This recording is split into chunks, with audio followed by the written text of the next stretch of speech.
In this lesson series, we're going to examine how DNA stores information.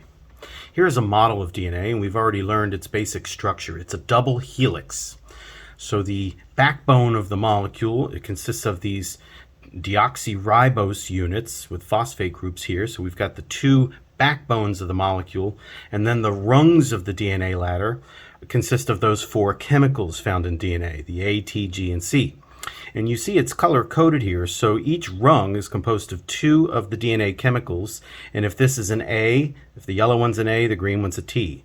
If the blue one is a G, the orange one is a C. And we'll see each of the rungs is made up by that kind of pair of DNA chemicals. Now we've learned that this molecule, because of its structure, then can be duplicated.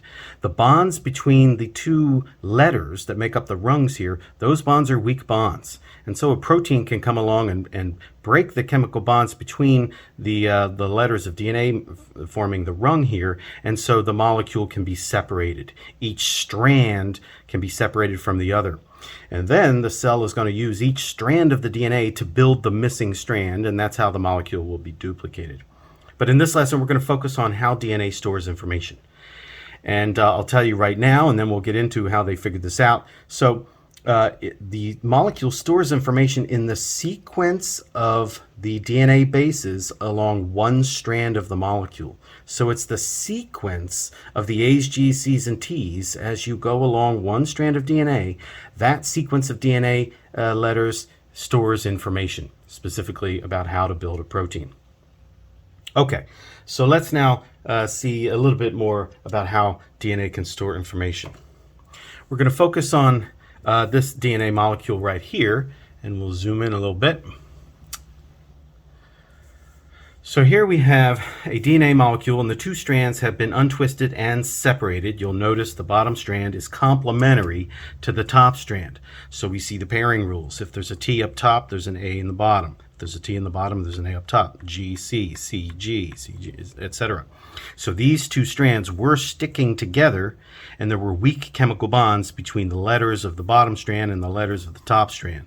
But now we've separated the DNA molecule. Now, if the DNA molecule were going to be duplicated, there would be spare DNA letters in the cell, and these letters then would find their sticky partners, would match up, and then a big old protein, let's pretend this is a DNA polymerase, would come along and stitch together the new strands, and we would have duplicated the DNA molecule. But we've already learned about DNA duplication. Let's move on to how the molecule stores information. Well, let's just focus on one strand of the DNA molecule. What we have is a sequence of these letters. Now, that does not look to have any meaning to us. It looks like just a random sequence of letters. But to the cell, this sequence has meaning. In fact, we call a sequence of DNA that has the recipe for a protein, we call that a gene. Now, the word gene then refers to information stored in this sequence of DNA chemicals. The molecule itself, the physical molecule, is DNA. A gene refers to the stored information. This is going to be the recipe to build a protein. Now, to see how that works, let's remind ourselves what proteins are. So over here I have a pile of beads, and there are 20 beads. And these beads represent the 20 different amino acids found in proteins in cells on Earth. So all proteins on Earth, made by all different kinds of living cells, use these same building blocks, amino acids. And so when we think about what a protein is, a protein here, as we see here, is a chain of amino acids. In fact, this says a protein is a unique sequence of amino acids. So what we've got is linked amino acids forming a long chain molecule. This is a protein. And every protein has a unique amino acid sequence. And this amino acid sequence determines how the protein folds up. So I'm just going to put it in a pile here. Because this protein had that particular sequence, it folds up in this particular way. And the way it folds up gives it a certain three-dimensional shape, and that shape determines what kind of chemical job it can do in the cell. So the sequence of amino acids determines the shape of the protein, and the shape of the protein determines its function, the job it does in the cell. Okay, so that's what a protein is. A protein is just a chain of amino acids, and there are 20 different kinds of amino acids found in proteins on Earth. So now let's get back to DNA. Somehow this sequence must be a recipe for building a sequence of amino acids.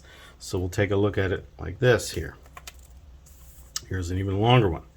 And this one says, if we can read it here, this amino acid sequence is stored as a sequence of DNA bases along one strand of the double helix.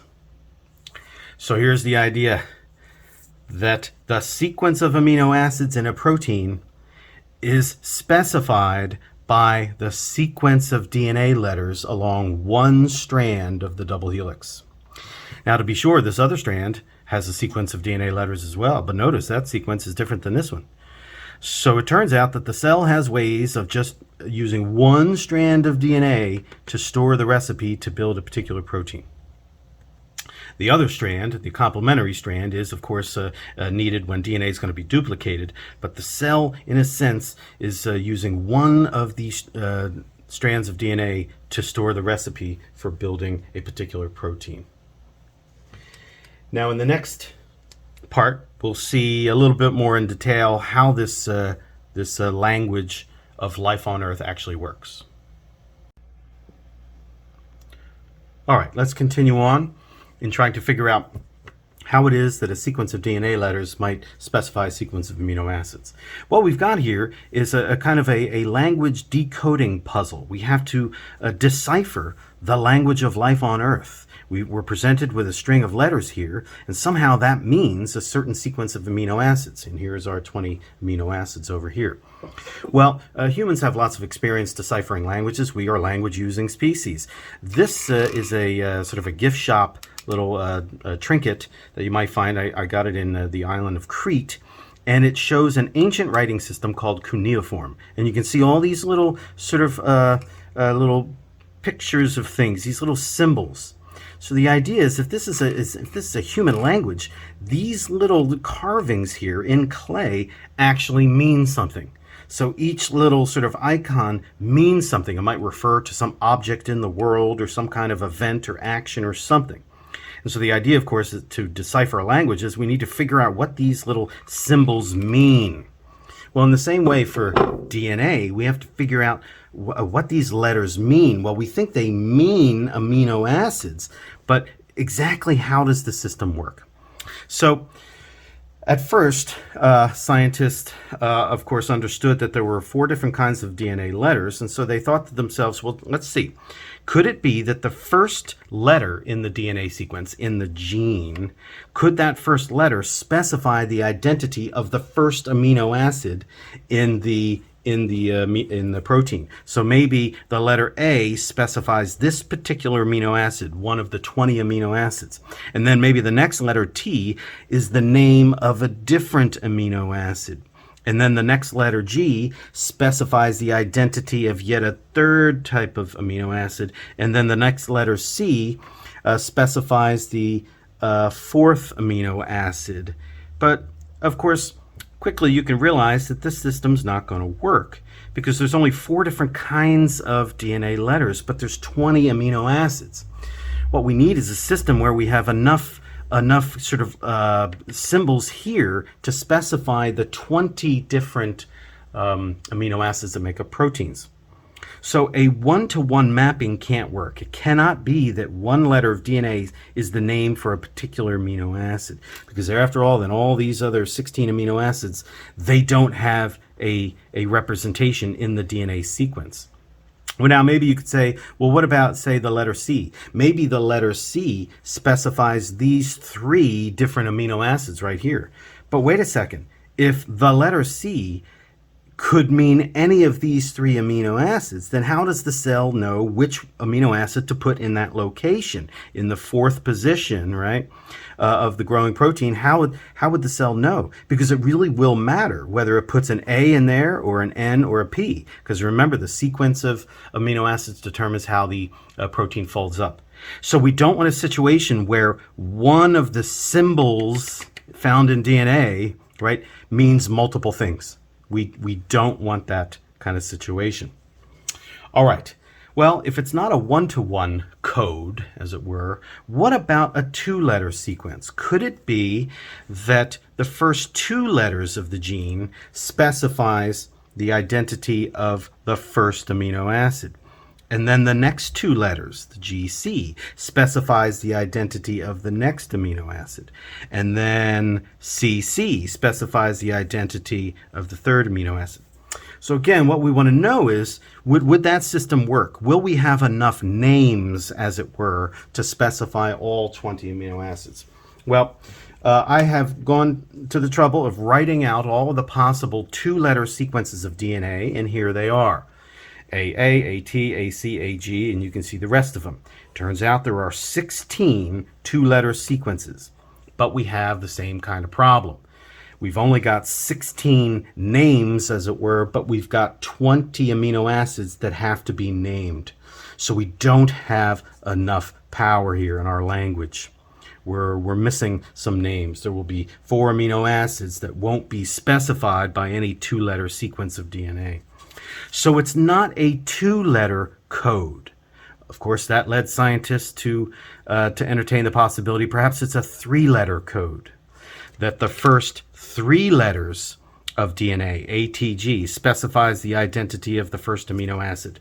The next 3 letters, CCC, specifies the identity of the next amino acid. Then TGG specifies the identity. TAG is the 4th amino acid. Could it be a 3-letter code?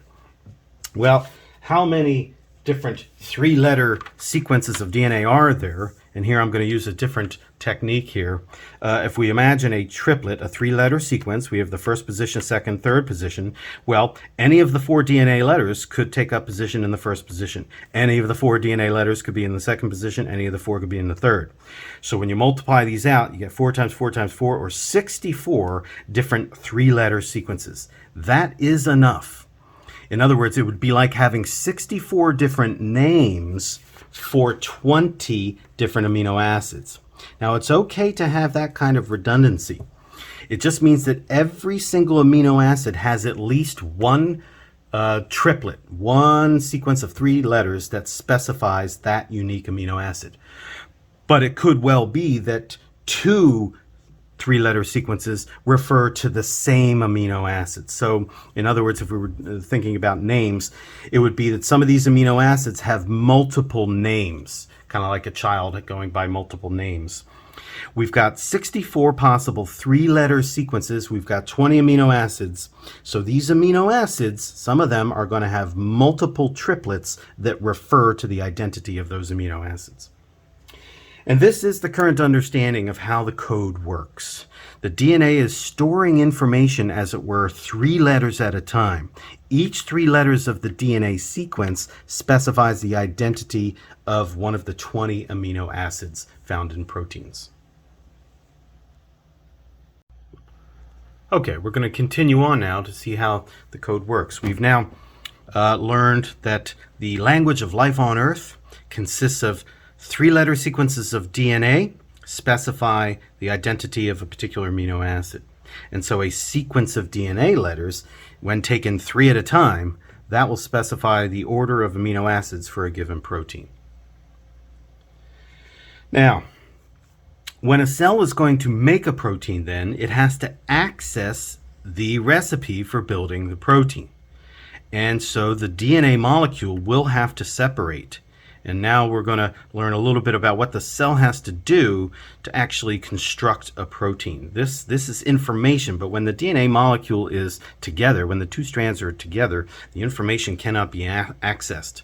So to get at this information, the two strands of DNA will be separated, and then we'll see that the cell is going to make a copy of this DNA information in a special molecule called messenger RNA. So back to our DNA, we have the two strands have been separated, and we're going to identify this is the sort of the sequence that has the recipe to build the protein. So what the cell does, it's going to use the other strand of DNA to build a messenger RNA molecule. Now, messenger RNA molecules are chain molecules just like DNA, but there's one difference. Messenger RNA has the A chemical, the G chemical, and the C chemical, but instead of the T chemical, they have a U chemical. So if we compare messenger RNA bases, we see there's a U, in DNA there's a T. So messenger RNA has a similar structure to DNA, although it's a single-stranded molecule, but it has this important difference. There's a U instead of a T. So what the cell does is, let's see, we're going to use a different color here. The cell is going to use one of the strands of DNA here to construct a complementary messenger RNA molecule. And the same pairing rules apply, except again, for messenger RNA, there's a U instead of a T. So if there's a T in DNA, there's going to be an A in messenger RNA. The A chemical of messenger RNA sticks to the T of DNA. When there's an A in DNA, the corresponding sticky messenger RNA base is the U. C is going to be G, C, C, C. Now remember, if there's an A in DNA, there's no T in RNA, there's a U. G, G, there's no T, there's a U, A, G. So what this is, and then these letters will be stitched together. So a different protein will come along, called RNA polymerase will come along, pretend this turtle is a protein. It's going to come along and stitch these chemical bases together, forming a single-stranded molecule of messenger RNA. Okay, so what the cell has done here is it has used one of the DNA strands to build a messenger RNA strand that is complementary to it. But notice the sequence of this messenger RNA is identical to the sequence of the other strand of DNA, with the exception of the U instead of the T. U instead of the T. U instead of the T. Now, biologists have names for some of these things here. We're going to call the strand of DNA that is used to build the messenger RNA, we'll call that the template strand. Template strand. And then the strand of DNA that is going to be identical to the messenger RNA, this will be the coding strand. So in a sense, this is the recipe here for the protein, and it's now been copied in this messenger RNA. And we can say then that the messenger RNA is complementary to the template strand, where the messenger RNA is identical to the coding strand. All right, well then what happens is the messenger RNA is going to detach. So I'll draw an arrow out here.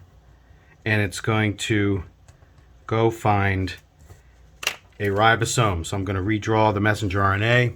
So we'll have A, U, G, C, C, C, U, G, G, U, A, G. And so now in the next part, we're going to figure out sort of what these triplets of RNA letters, how do they map onto the amino acids. So we'll introduce the genetic code in the next part. Okay, so on the right here, this wheel you see here is a representation of the genetic code. And you'll notice the letters that you see in this wheel, this circular diagram, are the very letters of messenger RNA. So you'll notice there is a U here and there is no T. This is the language of messenger RNA. And we learned in the last lesson that messenger RNA is a copy of a sequence of DNA. It was built from one strand of DNA, so it's a copy of the other strand of DNA. So let's learn how to use this code here. We'll zoom in here a little bit. Okay, yeah, we are zoomed in here. So now we're going to look at this wheel. Now the idea is the wheel has kind of three sort of wheels in one. There's the inner wheel, then the middle area, and then the outer wheel. And then on the outside of the diagram are the abbreviations for the 20 different amino acids found in proteins. I'll get to the black spots here in a moment here. So we've got three wheels of messenger RNA letters, and then on the outside we have the names of the 20 amino acids. Well, that corresponds to the idea that a triplet of messenger RNA, so we're going to identify this triplet right here. Remember, that specifies an amino acid. So the first amino acid in the protein is going to be identified by that triplet right there. So let's see what is the identity of the amino acid in the first position of this protein specified by AUG. Here's how you use the wheel. You start on the inside. So the first position, if I put like the first position is the A, second position is the U, third position is the G. So you start on the inside of the wheel, and that's the first position. Now I'm told that the first position is the letter A in the messenger RNA chain, so I go to the A quadrant here. Then within this section of the wheel, I look to the second position is a U. So now within the A quadrant, I find the U. Well, there's the G, A, C. Here's the U down here. So now I have A, U. First position is A, second position is U. What about the third position? That's going to be a G. So within the U section, I find the G. There's the G right there. And then I look outward and I find MET. That's the abbreviation for methionine. So AUG is the three-letter triplet, or a three-letter triplet, that specifies the amino acid methionine. It happens to have the M here, so let me see if I can find an M real quick. Yeah, here's an M. So the first amino acid is methionine. The letters here just are another way of symbolizing the amino acid. So lysine is with the letter K, serine with the letter S, etc. Okay, let's take a look at the second triplet. CCC is the next triplet. Well, we start inside the wheel. We find the C quadrant. The second position is also C, and the third position is also C. So I've got CCC, and that is the amino acid proline. Let's see if I can find my amino acid with the P.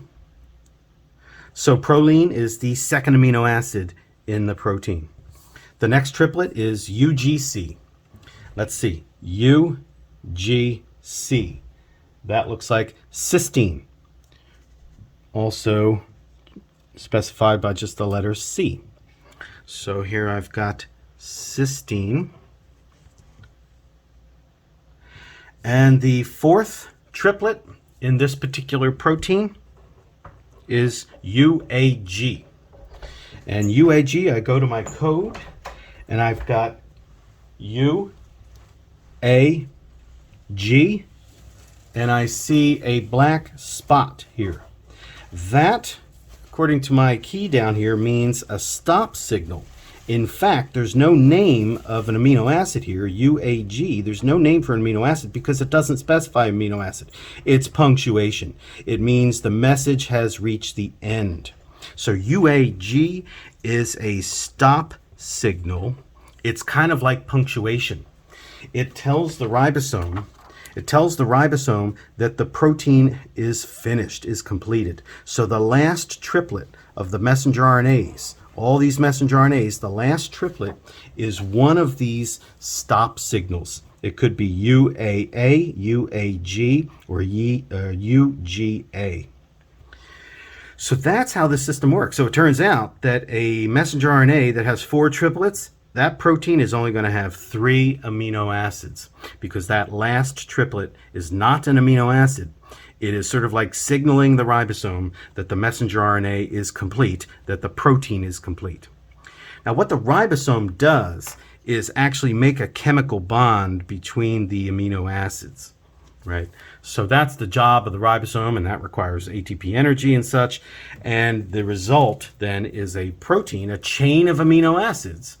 And the sequence of those amino acids is determined by the sequence of messenger RNA triplets, which was determined by the sequence of DNA triplets in the DNA molecule. Okay, to wrap this up then, we're going to use an analogy, a language analogy, to understand the language of life on Earth. This is the language of life. This genetic code is shared by all living things on Earth because Luca sort of invented this genetic code and has passed it on to all of Luca's descendants, us and everything else alive on planet Earth. So this is the language of life. Nobody speaks it, but cells use it all the time to build proteins. In our language analogy, we can kind of think, here's, I've redrawn the messenger RNA sequence here. We can think that a particular messenger RNA letter is kind of like just a copy of one of the DNA letters in the original DNA sequence up here. But if we think about a triplet of messenger RNA letters, well, that in a sense is like a word in the language of biology. And that word means one of the 20 amino acids. So 3-letter sequences, these messenger RNA triplets, are like the words in the language of life on Earth. And so then the entire sequence of messenger RNA would be like a sentence. And that sentence means a certain particular protein. And again, a protein is just a sequence of amino acids. And that sequence of amino acids determines how it folds up into a shape. And that shape determines its function. And again, that sequence of amino acids is determined ultimately by the sequence of DNA letters along one strand of DNA, the coding strand. So this is how the genetic code works for life on Earth. It's an amazing system, and it was invented by small, little, simple bacteria-type cells some 4 billion years ago on Earth.